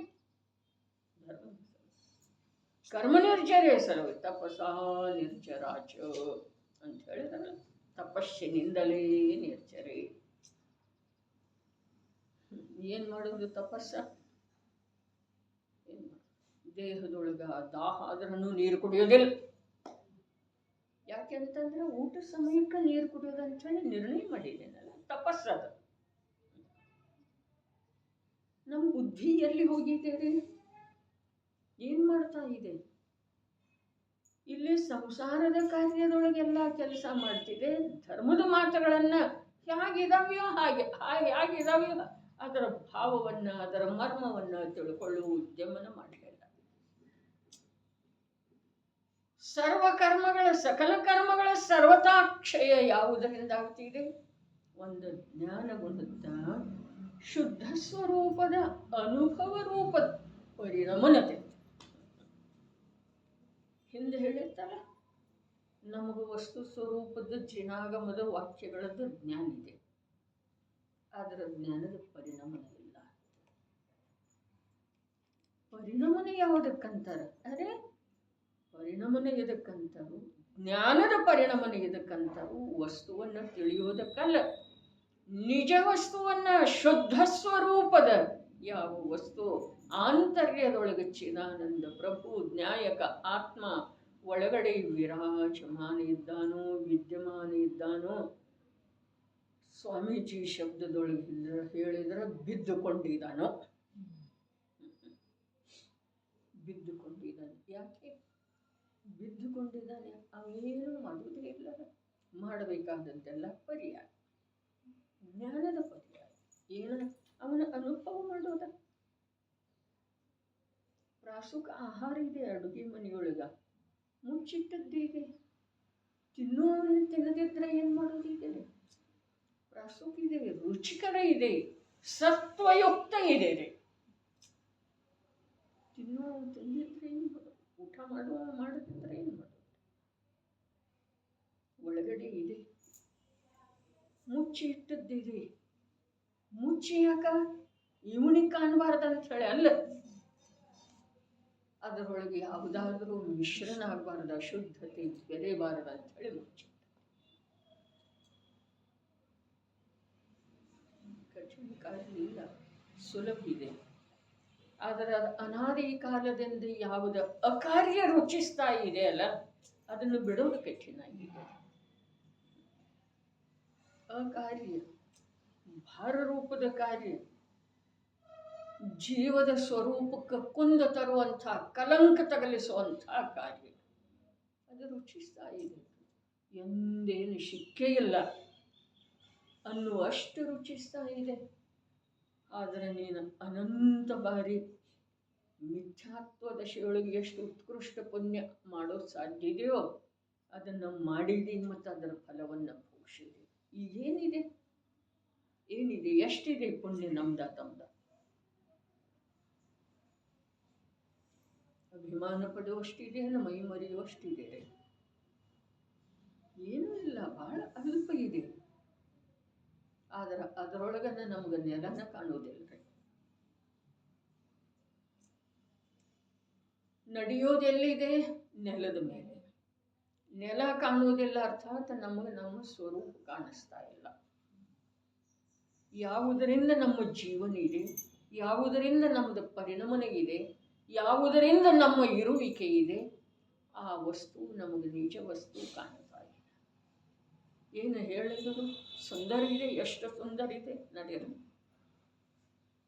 ಆದುದರಿಂದ ಯಾವುದರಿಂದ ಮತ್ತು ಮೇಲೆ ಹೋಗ್ಲಿಕ್ಕೆ ಬೇಕು. ಎರಡೂ ವಾಕ್ಯ ತಗೊಂಡ್ರನ ಎರಡು ಇಲ್ಲ, ನಿಜವಾಗಿ ಒಂದೇ ಎರಡು. ಶುದ್ಧತ್ವ ಪರಿಣಮನವು ಸರ್ವಥಾ ಸರ್ವಥಾ ಸಕಲ ಕರ್ಮಗಳನ್ನು ಕ್ಷಯಗೊಳಿಸುವ ಕಾರಣವಿದೆ. ಇಂಥ ಶುದ್ಧತ್ವ ಪರಿಣಮನವು ಅದು ಸರ್ವಥಾ ದ್ರವ್ಯದ ಪರಿಣಮನ ರೂಪವಿದೆ. ಎರಡು ಬಾರಿ ಸರ್ವಥಾ. ಆ ಸರ್ವಥಾದ ಅರ್ಥ ಏನಾಯಿತು? ಕರ್ಮ ಒಂದು ಅಂಶ ಕೂಡ ಉಳಿಯುವುದಿಲ್ಲ ನೋಡಪ್ಪ. ಒಂದು ಅಂಶ ಕೂಡ ದ್ರವ್ಯದ ಪರಿಣಮನದೊಳಗೆ ಭೇದ ಬೇಡ. ಮೊದಲಿನ ಸರ್ವಥಾ ಏನ? ಸ್ವಲ್ಪ ಕೂಡ ಉಳಿಯುವುದಿಲ್ಲ. ಕರ್ಮ ಘಾತಿ ಅಘಾತಿ ಏನು ಹೇಳ್ತಿ, ಯಾವುದೂ ಉಳಿಯುವುದಿಲ್ಲ. ಎರಡನೇ ಸರ್ವಥಾ ಏನು ಹೇಳ್ತಿದೆ? ಸ್ವಲ್ಪ ಕೂಡ ಅಲ್ಲಿ ಗುಣಭೇದ, ಪರ್ಯಾಯದ ಲಕ್ಷ್ಯ, ಪರದ ಲಕ್ಷ್ಯ ಬೇಡ. ದ್ರವ್ಯ ಎಷ್ಟು ನಿರಪೇಕ್ಷ ಇದೆಪ್ಪ, ದ್ರವ್ಯ ಎಷ್ಟು ನಿರಪೇಕ್ಷ ಇದೆ. ವಿಶ್ವವೆಂಬ ಗ್ರಹದೊಳಗಿರುವಂಥ 6 ದ್ರವ್ಯ ಎಷ್ಟು ನಿರಪೇಕ್ಷ ಅದವ್ರಿ. ಒಂದರ ಅಪೇಕ್ಷೆ ಇನ್ನೊಂದಕ್ಕೆ ಸರ್ವಥಾ ಇಲ್ಲ. ಅಪೇಕ್ಷೆ ಇಲ್ಲ ಅನ್ನೋದಕ್ಕಿಂತ ಒಂದರ ಸಾಮ್ರಾಜ್ಯದೊಳಗ ಇನ್ನೊಂದರ ಅಸ್ತಿತ್ವದ ಸ್ವೀಕಾರನೇ ಇಲ್ರಿ. ಎಲ್ಲಾನು ಇದ್ರ ಆಗೋದನೇ ಇಲ್ಲ. ಎಲ್ಲಾನು ಅದಾವ. ಎಲ್ಲಿ ಅದಾವ? ಸರ್ವಜ್ಞರ ಜ್ಞಾನದೊಳಗೆ ಅದಾವ್ರಿ. ಇರ್ಲಿಲ್ಲ, ಅವ್ರು ಖಾಲಿ ಅದಾರ, ತಿಳ್ಕೊಬರ್ಬೇಕ್ರಿ.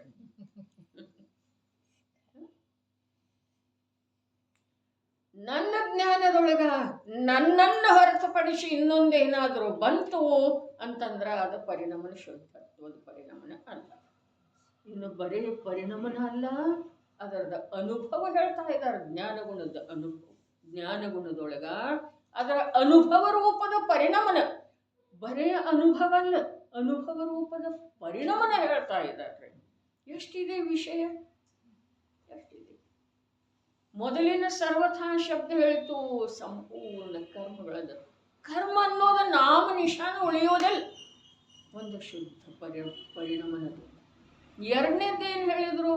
ಆ ಪರಿಣಮನ ದ್ರವ್ಯದ್ಬೇಕು. ಪರ್ಯಾಯದ ಸ್ವತಂತ್ರತೆ ಇತ್ತು ಅಂತಂದ್ರೆ ಅಲ್ಲಿ ಕಾರ್ಯ ಆಗುವುದಿಲ್ಲ. ಯಾವುದಾದ್ರೂ ಗುಣ ಮುಖ್ಯ ಆಗಿ ಮೇಲೆ ಎದ್ದು ಬಂತು ಅಂದ್ರೆ ಕಾರ್ಯ ಆಗುವುದಿಲ್ಲ. ದ್ರವ್ಯ ಮುಂದೇನು ಹೇಳಿದ್ರು? ಮುಂದೆ ಹೇಳಿದ್ರು ಬರೀ ಪರಿಣಮನೆಲ್ಲ ಅನುಭವ ಬೇಕು. ಯಾರಿಗೆ? ಜ್ಞಾನಕ್ಕೆ, ಜ್ಞಾನ ಗುಣಕ್ಕೆ. ಬರೀ ಅನುಭವ ಅಲ್ಲ, ಅನುಭವ ರೂಪದ ಪರಿಣಮನ ಬೇಕು. ಎಷ್ಟು ಚರಮಸೀಮೆಗೆ ಕೊಂಡೊಯ್ದರೆ ಇದಕ್ಕಿಂತ ಸ್ಪಷ್ಟ ಯಾರು ಹೇಳೋ ಸಾಧ್ಯ ಇದೆ? ಆದರೆ ನಮಗ ತಿಳ್ಕೊಳ್ಳೋದು ಅವಶ್ಯಕ ಅನ್ನಿಸ್ತಾ ಇಲ್ಲ. ಇನ್ನೊಂದ್ಸಲ ಓದ್ತೇನೆ, ನನಗೆ ಸಮಾಧಾನ ಇಲ್ಲ. ಶುದ್ಧತ್ವ ಪರಿಣಮನವು ಸರ್ವಥಾ ಸಕಲ ಕರ್ಮಗಳನ್ನು ಕ್ಷಯಗೊಳಿಸುವ ಕಾರಣವಿದೆ. ಇಲ್ಲಿ ಇಚ್ಛೆ ಇದೆ ನಮಗ ಏನು ಕರ್ಮಗಳ ಕ್ಷಯದ ಇಚ್ಛೆ ಇದೆ ಅಲ್ರಿ ಪ್ರಶ್ನೆಗಳು ತಗೊಂತ ಹೋಗೋದು ಇವಾಗ ಕರ್ಮಗಳ ಕ್ಷಯದ ಇಚ್ಛೆ ಇದೆ ಇದ್ರ ಸರ್ವಥಾ ಕರ್ಮಗಳ ಕ್ಷಯದ್ದೇ ಇದೆ ಇಲ್ಲ ಬರೀ ಪಾಪ ಕರ್ಮದ ಕ್ಷಯ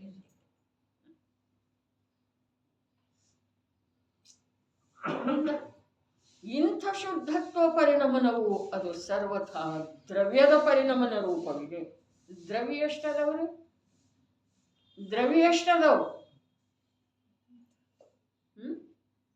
ದ್ರವ್ಯ ಎಷ್ಟದವು ಏನು ಹೇಳಿದ್ರೆ ಇಲ್ಲಿ ಸರ್ವಥಾ ದ್ರವ್ಯದ ಪರಿಣಮನ ರೂಪವಿದೆ ದ್ರವ್ಯ ಎಷ್ಟದವು ಅದನ್ನು ತಗೊಂಡಲ್ಲಿ ಏನು ಮಾಡೋದು ನಾನು ಒಂದು ದ್ರವ್ಯ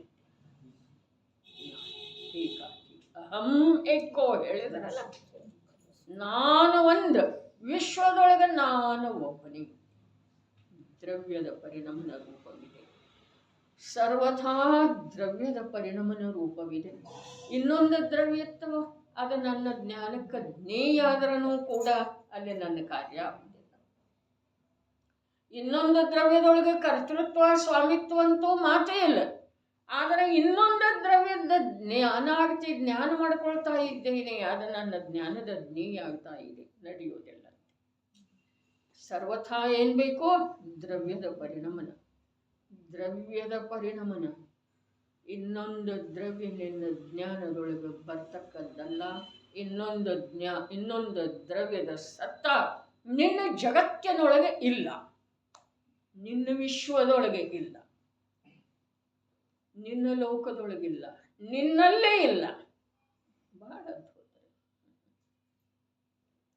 ಇಂಥ ಶುದ್ಧತ್ವ ಪರಿಣಮನವು ಅದು ಸರ್ವಥಾ ದ್ರವ್ಯದ ಪರಿಣಮನ ರೂಪವಿದೆ ನಿರ್ವಿಕಲ್ಪ ರೂಪವಿದೆ ಆದುದರಿಂದ ವಚನದ ಮೂಲಕ ಹೇಳುವ ಸಾಧ್ಯತೆ ಇಲ್ಲ ಇಲ್ಲೇನು ತಿಳ್ಕೊಳ್ಳೋದ ನಿರ್ವಿಕಲ್ಪ ರೂಪವಿದೆ ಆದುದರಿಂದ ವಚನದ ಮೂಲಕ ಹೇಳುವ ಸಾಧ್ಯತೆ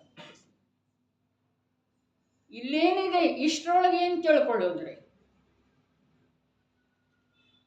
ವಚನದ ಮೂಲಕ ಹೇಳುವ ಸಾಧ್ಯತೆ ಇಲ್ಲ ಅಂದಮೇಲೆ ವಚನದ ಮೂಲಕ ತಿಳ್ಕೊಳ್ಳುವಂಥ ವಿಕಲ್ಪವನ್ನು ಬಿಟ್ಬಿಡೋದು ನಿರ್ವಿಕಲ್ಪ ಆಯ್ತಲ್ಲ ವಚನದ ಮೂಲಕ ಯಾರ ವಚನ ದಿವ್ಯ ವಚನದ ಮೂಲಕ ಕೂಡ ಸರ್ವಜ್ಞ ಪ್ರಭುವಿನ ದಿವ್ಯ ಧ್ವನಿ ದಿವ್ಯ ವಚನದ ಮೂಲಕ ಕೂಡ ತಿಳ್ಕೊಳ್ಳುವಂಥ ವಿಕಲ್ಪ ಬಿಟ್ಟು ಬಿಡೋದು ಏನು ಮಾಡೋದ ಆ ವಿಕಲ್ಪವನ್ನು ಬಿಟ್ಟ ಒಳಗೆ ನಿನ್ನ ಕಾರ್ಯದೊಳಗೆ ತೊಡಗು ಮೋಕ್ಷ ಆಗಬೇಕಾದ್ರೆ ದಿವ್ಯ ಧ್ವನಿ ಕೇಳುವುದರಿಂದ ಆಗೋದಿಲ್ಲ ಕೇಳುವ ವಿಕಲ್ಪ ಬಿಡದ ವಿನಃ ಆಗೋದಿಲ್ಲ ವಿಕಲ್ಪ ಬಿಟ್ಟ ನಂತರ ಆ ಯಾವ ನಿರ್ವಿಕಲ್ಪ ಜ್ಞಾತ ಸ್ವಭಾವದ ಅರೂಪಿ ಚಿನ್ಮಾತ್ರ ಅಸಂಖ್ಯ ಪ್ರದೇಶಿ ಅನಂತ ಗುಣಗಳ ಅಭೇದ ಪಿಂಡ ಇದೆಯೋ ಅಲ್ಲಿ ಉದ್ಯಮ ವಚನದ ಮೂಲಕ ಕೇಳಿ ತಿಳ್ಕೊಳ್ಳುವ ವಿಕಲ್ಪವನ್ನು ಬಿಟ್ಟುಕೊಟ್ಟ ಕಾರ್ಯ ಮಾಡೋದಿದೆ ರೀ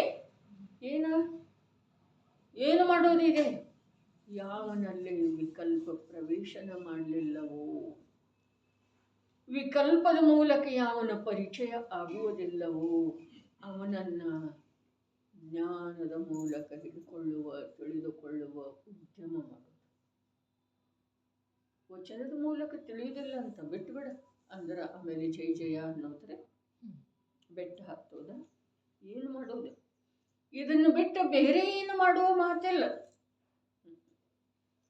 ವಚನದ ಮೂಲಕ ಅವನು ತಿಳಿದು ಬರೋ ಸಾಧ್ಯ ಇಲ್ಲ ಅನ್ನುವ ನಿರ್ಣಯದ ಜೊತೆಗೆ ವಚನದ ಮೂಲಕ ಗುರುವಿನ ವಚನ ದಿಗಂಬರ ಮಹಾಮುನಿಯ ವಚನ ಸರ್ವಜ್ಞ ಭಗವಂತರ ದಿವ್ಯ ವಚನದ ಮೂಲಕ ಅವನನ್ನು ತಿಳ್ಕೊಳ್ಬೇಕನ್ನುವಂಥ ವಿಕಲ್ಪವನ್ನು ಬಿಟ್ಟುಕೊಟ್ಟ ನೀನು ಒಳಗಡೆ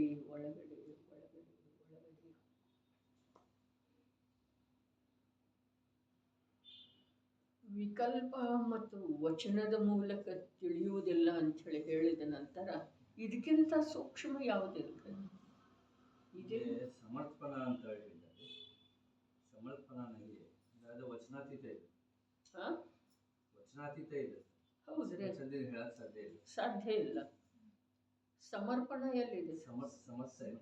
समर्थ समर्थ, हाँ, इसलिए वचन के द्वारा करने का समर्थपना नहीं है ಸಮರ್ಥಪನ. ಅಂದ್ರೆ ಸಾಮರ್ಥ್ಯ ಹಾ, ವಚನದೊಳಗ ಸಾಮರ್ಥ್ಯ ಇಲ್ಲ, ಅದನ್ನ ತಿಳಿಸಿಕೊಡುವಂಥದ್ದು ಒಂದು. ವಚನದ ಮೂಲಕ ತಿಳ್ಕೊಳ್ಳುವುದರಲ್ಲಿ ಆದ ಸಮರ್ಥ ಇಲ್ಲ. ಎರಡೂ ಅರ್ಥ ರೀ, ಎರಡೂ ಅರ್ಥ. ಅರ್ಥದ ಯಾವ ಕೋಶ ಇದೆಯೋ ಅರ್ಥದ ಕೋಶದೊಳಗ ಪ್ರವೇಶ ಮಾಡಿದರ ರಸಕೋಶದ ಸಮೀಪ ಹೋಗಬಹುದು.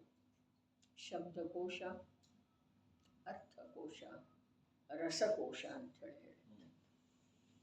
ಶಬ್ದದೊಳಗೆ ಅರ್ಥ ಇದೆ, ಅರ್ಥ ತಿಳಿದ ನಂತರ ಆನಂದ ರೂಪದ ರಸ. ಏನೋ ರಸ ಬರ್ತಿದೆ, ಏನು ರಸ? ಅದನ್ನು ತಿಳಿಯುವುದರ ರಸ ಅಂದರೆ ಭಾಳ ಅದ್ಭುತ ಶಬ್ದದವರಿಗೆ. ಆತ್ಮಾರಾಮ ಜಾತೆ ತ್ಯಾತಿ ತೋತದಾನೆ. ಹಾಂ, ಅದ ಶಬ್ದದಿಂದ ಹೇಳುವ ಸಮರ್ಥತೆ ಇಲ್ಲ, ಶಬ್ದದ ಮೂಲಕ ಹೇಳುವ ಸಮರ್ಥತೆ ಇಲ್ಲ ಅಂದರಲ್ಲ. ಸರ್ವಜ್ಞ ಪ್ರಭುವಿನಲ್ಲಿ ಕೂಡ ಇಲ್ಲ. ಏನ? ಶಬ್ದದ ಮೂಲಕ ನನಗೆ ನನ್ನ ಆತ್ಮನ ಸ್ವರೂಪವನ್ನು ತಿಳಿಸಿಕೊಡುವಂತಹ ಸಾಮರ್ಥ್ಯ ಆ ಸರ್ವಜ್ಞ ಪ್ರಭುವಿನಲ್ಲಿ ಕೂಡ ಇಲ್ಲ. ಹಾಗಾದ್ರೆ ನನ್ನ ಮಹಿಮಾ ಇಲ್ಲಿ ದರ್ಶಿತ ಆಗ್ತಿದೆಯೋ ಅಥವಾ ಸರ್ವಜ್ಞ ಪ್ರಭುವಿನ ಅಸಮರ್ಥತೆ ದರ್ಶಿತ ಆಗ್ತಿದೆ? ನನ್ನ ಮಹಿಮೆಯ ಜೊತೆಯಾಗಿ ಪ್ರತಿಯೊಬ್ಬ ಆತ್ಮನ ಪರಿಪೂರ್ಣತೆ ಯಾಗಿದೆ, ಇನ್ನೊಬ್ಬರಿಗೆ ತಿಳಿಸಿಕೊಡುವಂಥ ಅಪೂರ್ಣತೆಯೂ ಇಲ್ಲ, ಇನ್ನೊಬ್ಬರಿಂದ ತಿಳಿದುಕೊಳ್ಳುವಂಥ ತಗೊಳ್ಳುವಂಥ ಅಪೂರ್ಣತೆಯೂ ಇಲ್ಲ. ಪರಿಪೂರ್ಣ ಸರ್ವಜ್ಞರು ಯಾವ ಪ್ರಕಾರ ಪರಿಪೂರ್ಣ, ಅವರು ಪರಿಪೂರ್ಣ ಇರೋದರಿಂದನ ತಿಳಿಸಿಕೊಡೋದು ಸಾಧ್ಯ ಇಲ್ಲ. ಆಮೇಲೆ ಅಂಥ ಪರಿಪೂರ್ಣ ಬರ್ತಿದೆ. ಎಲ್ಲವನ್ನೂ ತಿಳಿತಾರೆ ಅಂದಮೇಲೆ ನನ್ನ ಮೊದಲಿನ ಭವ ಏನಿತ್ತು ಅನ್ನೋದು ತಿಳಿದುವುದಲ್ಲ ಅವರ. ಅದೇ ಮೊದಲನ್ನೋದು ಇಲ್ಲವೇ ಇಲ್ಲ ಅಂದಮೇಲೆ ಮೊದಲಿನ ಭವ ಯಾವುದ, ಮೊದಲಿನ ಶುದ್ಧ ಯಾರ ಅನ್ನೋದನ್ನು ತಿಳಿದ್ರು ಅಂತಂದ್ರೆ ಅದು ಸರ್ವಜ್ಞತೆಯೇ ಅಲ್ಲ. ವಸ್ತುವೇ ಅನಾದಿ ಅನಂತ ಇರುವೆಳೆದೊಳಗ ಅದಕ್ಕೆ ಆದಿಯನ್ನು ತಿಳಿಯುವಂಥ ಜ್ಞಾನ ವಿಪರೀತ ಇದೆ. ಅಂತ್ಯವನ್ನು ತಿಳಿಯುವಂಥ ಜ್ಞಾನ ವಿಪರೀತ ಇದೆ. ವಸ್ತುವೇ ಅನಾದಿ ಅನಂತ, ವಿಶ್ವ ಅನಾದಿ ಅನಂತ, ಆರದ್ರವ್ಯ ಅನಾದಿ ಅನಂತ, ಪರಿಣಮನ ಅನಾದಿ ಅನಂತ. ಸಮರ್ಥತೆ ಇಲ್ಲ. ಆದುದರಿಂದ ಏನ ಶಬ್ದದ ಮೂಲಕ ತಿಳ್ಕೊಳ್ಳುವಂಥ ವಿಕಲ್ಪವನ್ನು ಬಿಟ್ಟುಕೊಡು. ಮತ್ತೇನು ಮಾಡು?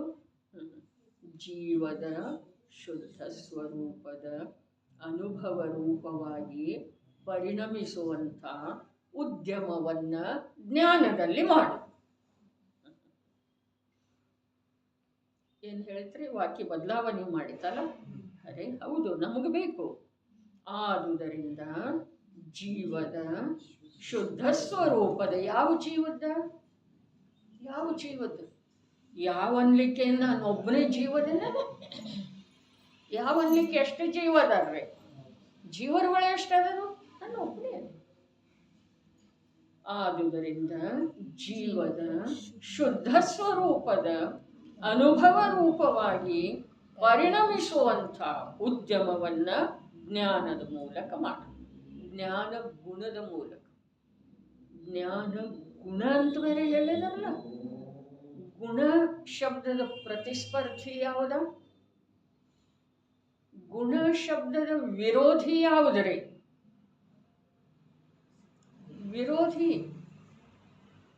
ವಿರುದ್ಧ ಶಬ್ದ ಯಾವುದ್ರಿ? ಗುಣಕ್ಕ ದೋಷ. ಇದು ಗುಣಕ್ಕೆ ವಿರುದ್ಧ ಶಬ್ದ ಇದೆ.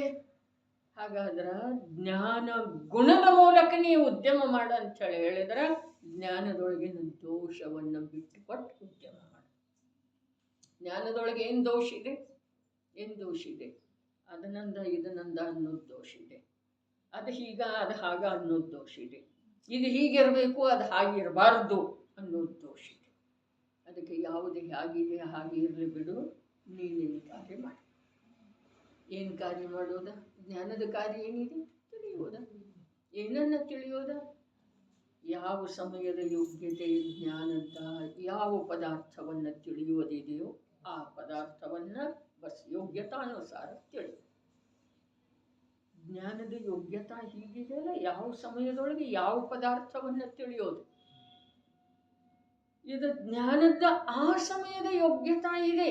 ಆ ಯೋಗ್ಯತೆಗೆ ಅನುಸಾರವಾಗಿ ಅಲ್ಲಿ ಉಪಾದಾನದೊಳಗೆ ತಿಳಿಯುವ ಕಾರ್ಯ ಆಗುವ ವೇಳೆದೊಳಗೆ ನಿಮಿತ್ತದ ಸ್ಥಾನದೊಳಗೆ ಆ ಪದಾರ್ಥ ಇರ್ತಿದೆ ಮತ್ತೆ ಇರ್ತಿದೆ. ಸಮದಲ್ಲಿ ನಯಿಸುತ್ತ ಜ್ಞಾನದ ಪ್ರತಿ ಸಮಯಕ್ಕ ಯಾವ ಪದಾರ್ಥವನ್ನು ತಿಳಿಬೇಕು ಅನ್ನೋದ ಅದರ ಯೋಗ್ಯತಾನುಸಾರವಾಗಿ ಆ ಪದಾರ್ಥವನ್ನು ತಿಳಿಯುವ ಉಪಾದಾನ ಇರುವ ವೇಳೆದೊಳಗ ಆ ಪದಾರ್ಥ ಆ ಜ್ಞಾನದ ಜ್ಞೇಯ ಅವಶ್ಯವಾಗಿ ಆಗ್ತಿದೆ. ಜ್ಞೇಯ ಅಂತಂದ್ರ ಅಲ್ಲಿ ಆ ಆಗಮದಲ್ಲಿ ಹೇಳಿರುವಂತಹ ಜ್ಞೇಯ ಅಲ್ಲ, ಇವನು ವಿಕಾರ ರೂಪಕ್ಕೆ ನಿಮಿತ್ತ ಆಗುವಂಥದ್ದು ಕೂಡ ಇಲ್ಲಿ ಜ್ಞೇಯನ ಅನ್ನೋದು. ಆದುದರಿಂದ ಜೀವದ ಶುದ್ಧ ಸ್ವರೂಪದ ಅನುಭವ ರೂಪವಾಗಿ ಪರಿಣಮಿಸುವಂತಹ ಜ್ಞಾನಗುಣವು ಅದು ಮೋಕ್ಷದ ಕಾರಣವಿದೆ ಎಂದು ಅದರ ರೂಪವನ್ನು ಹೇಳಲಾಗುತ್ತದೆ. ಯಾವುದರ ರೂಪ? ಜ್ಞಾನದ ರೂಪ ಏನ? ಶುದ್ಧ ಸ್ವರೂಪ. ಜೀವದ ಶುದ್ಧ ಸ್ವರೂಪವನ್ನ ಅನುಭವ ರೂಪವಾಗಿ ಪರಿಣಮಿಸುವಂಥ, ಶುದ್ಧ ಸ್ವರೂಪದ ಅನುಭವ ರೂಪವಾಗಿ ಪರಿಣಮಿಸುವಂಥ ಜ್ಞಾನಗುಣದ ಯಾವ ರೂಪ ಇದೆಯಲ್ಲ ಅದು ಮೋಕ್ಷದ ಕಾರಣ ಇದೆ. ಮೋಕ್ಷದ ಕಾರಣದ ರೂಪ ತೋರಿಸಿದರೆ ರೂಪ ವ್ಯಕ್ತದಶ ಎಂದರೆ ಶುದ್ಧ ಸ್ವರೂಪದ ಅನುಭವ ರೂಪವಿರುವಂಥ ಯಾವ ಜ್ಞಾನವಿದೆ ಅದು ಜೀವದ ಶುದ್ಧತ್ವ ಪರಿಣಾಮವನ್ನು ಸರ್ವಥಾ ಧಾರಣ ಮಾಡಿರುವಂಥದ್ದಿದೆ. ಇದು ಬಹಳ ಉಚ್ಚ ಕೋಟಿಯ ಮಾತಿದೆ. ಯಾವ ಮಾತನ್ನ ಈಗ ಇಲ್ಲಿಯವರೆಗೆ ತಿಳ್ಕೊಂಡೇವಲ್ಲ ಅದಕ್ಕಿಂತ ಮುಂದಿನ ಮಾತು ಇದೆ. ಹಾಗಾದ್ರೆ ಈಗ ಸಮಯ ಆಗಿದೆ ಅಂದಮೇಲೆ ಜೀವನ ಇದ್ರೆ ನಾಳೆ ಚರ್ಚೆ ಅದರದ ಮಾತು. ಜೀವನ ಐತೆ ಅಂತ